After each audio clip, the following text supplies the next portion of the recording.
Considering the current situation, तो अभी हमारा जो रेट है वो एक तरह से कुछ एनबीएफसीज और कुछ बैंक्स जो हैं वो आपको 8% से लेकर के 7.5% तक जो है वो 3 to 5 years एफडी पर आपको रिटर्न जो है वो दे रहे हैं, राइट।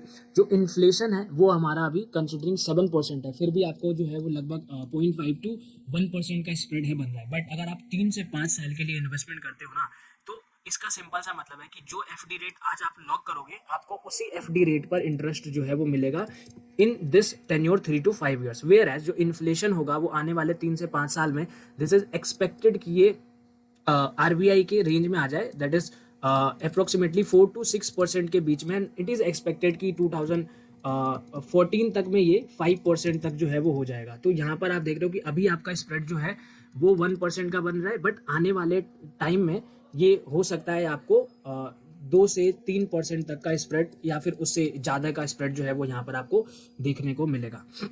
सो इसीलिए अगर आप एफडी में अभी इन्वेस्टमेंट करते हो तो आपको जो है बेटर रिटर्न जो है वो मिल सकता है। बट अभी हम फिलहाल एक आम लैंग्वेज में समझते हैं कि रिपो रेट का मतलब क्या होता है। कि रिपो रेट का मतलब जब एक बैंक जो होता है ना, कमर्शियल बैंक, वो आरबीआई के पास में जाता है, ठीक है, आरबीआई से कुछ पैसे जो है, आरबीआई उसको कुछ पैसे देती है ना, इन शॉर्ट टर्म के लिए देती है, और बैंक्स जो होता है वहाँ पर कुछ कोलेट्रल देता है। कोलेट्रल इन द सेंस उसके पास में एक गवर्नमेंट सिक्योरिटी होती है कि, और उनको प्रॉमिस करता है कि ये जो पैसे हैं मैं आपको पैसे वापस दे दूंगा, और ये जो कोलेट्रल है ना, ये कोलेट्रल मैं आपसे वापस खरीद लूंगा, तो आप मेरे को ये दे देना। तो इसी रेट पर जब ये पैसे आरबीआई इसको देती है ना यूज करने के लिए, तो उस पर जो इंटरेस्ट चार्ज होता है उसको हम बोलते हैं रिपो रेट, राइट। अब ये जो रिपो रेट है, अब यहाँ पर इसका सिंपल सा कॉन्टेक्स्ट आप समझो कि जब आरबीआई रिपो रेट इंक्रीज कर देगी, दैट मीन्स जब बैंक आरबीआई से पैसे लेने के लिए जाएगा तो बैंक का जो बोरोइंग कॉस्ट होगा आरबीआई से वो क्या हो जाएगा, बढ़ जाएगा, राइट। अब बैंक क्या करती है, बैंक आगे एक तरह से बोरो करती है। बोरो किससे करती है, फ्रॉम दी सेवर्स। सेवर्स जैसे कि आप और हम लोग हो गए, जिनका सेविंग बैंक अकाउंट होता है और फिक्स डिपॉजिट्स होता है। और दूसरी जगह पर बैंक कैसा काम करती है, लेंडर का काम करती है।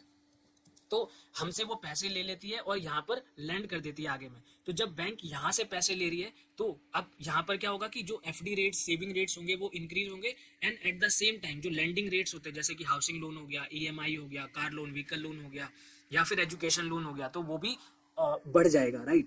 तो इसी वजह से अब क्या होगा कि जब इंटरेस्ट कॉस्ट बढ़ेगा, तो यहाँ पर अब जो बोरोवर्स होते हैं, राइट, तो अब यहाँ पर जो बोरोवर्स होंगे वो क्या कहेंगे, तो बोरोवर्स का सिंपल सा कहना होता है कि अभी जो इंटरेस्ट रेट है वो थोड़ा हाई है ना, तो हमारी कॉस्ट जो होगी वो ज़्यादा करेंगे। तो अगर वो एक्सपेंशन करने वाले हैं किसी प्रोजेक्ट का, for example in a case of company, तो वो क्या कर देंगे, उसको एक्सपेंशन को होल्ड कर देंगे कि थोड़ा नॉर्मलाइज होने दो, फिर उसके बाद में हम कर देते हैं। या फिर अगर आप अभी सपोज होम लोन ले करके आप घर लेने वाले थे, तो अब आप होम लोन लेने की नहीं सोचोगे क्योंकि आपको हायर इंटरेस्ट पे करना पड़ेगा, राइट। और मेजरली जो होम लोन्स होते हैं वो डायरेक्टली लिंक होते हैं रेपो रेट के साथ में। तो रेपो रेट बढ़ेगा तो होम लोन्स बढ़ेगा। तो अभी जो होम लोन जिन्होंने ले रखा होगा उनको हायर इंटरेस्ट रेट पे करना पड़ रहा होगा, राइट।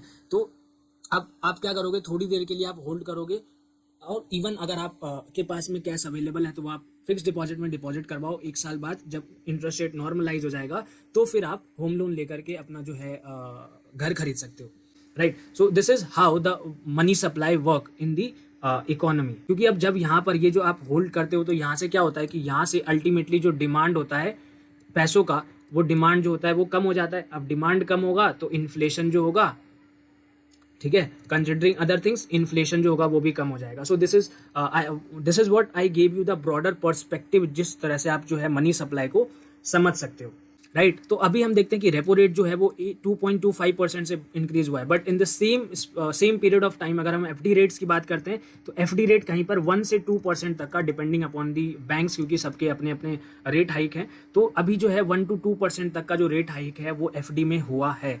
और इसका सिंपल सा मतलब है कि ये जो हाइक है ये ऑलरेडी पूरा रिफ्लेक्ट नहीं कर रहा है एफडी में, क्योंकि ये मैंने 2% बहुत हायर साइड पे लिया है, क्योंकि बहुत से बैंक है जो 1%, 1.5%, 1.25% ही बढ़ा रखे हैं, ठीक है। तो अभी भी अपर साइड का चांस है। अब इसके अलावा अभी ये एक्सपेक्टेड है कि आरबीआई जो है वो 1 से 2 बार और जो रेट है वो हाइक करने वाली है, स्लोली और gradually.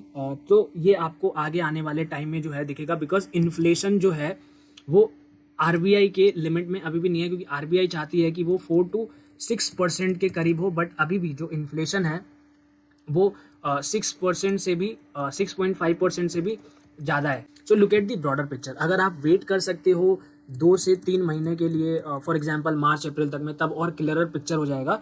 And at that time जब भी अगर ऐसा कुछ होता है, पीक बनने वाला होता है, क्योंकि ऐसा नहीं है कि अगर इंटरेस्ट रेट पीक बन जाएगा तो नेक्स्ट क्वार्टर से ही आरबीआई इंटरेस्ट रेट कम करना शुरू कर देगी, बिकॉज उस टाइम तक इन्फ्लेशन पहले स्टेबल होगा and then slowly and gradually जो इंटरेस्ट रेट कट होंगे वो होंगे। तो इसमें अभी टाइम लगेगा। It may start by the end of the year और from the next year, but इस ईयर में जो इंटरेस्ट रेट हाइक होगा या फिर पॉज होगा। तो जब भी ऐसा कभी सिचुएशन आता है, आइडियल सिचुएशन जहां पर लगेगा कि आपको और हायर रिटर्न और बेटर रिटर्न एफडी में मिल सकता है, I will inform you guys. उसके लिए आपको चैनल को सब्सक्राइब करना पड़ेगा। अगर आपने चैनल को सब्सक्राइब नहीं किया है, बेल आइकन को हिट कर देना, राइट।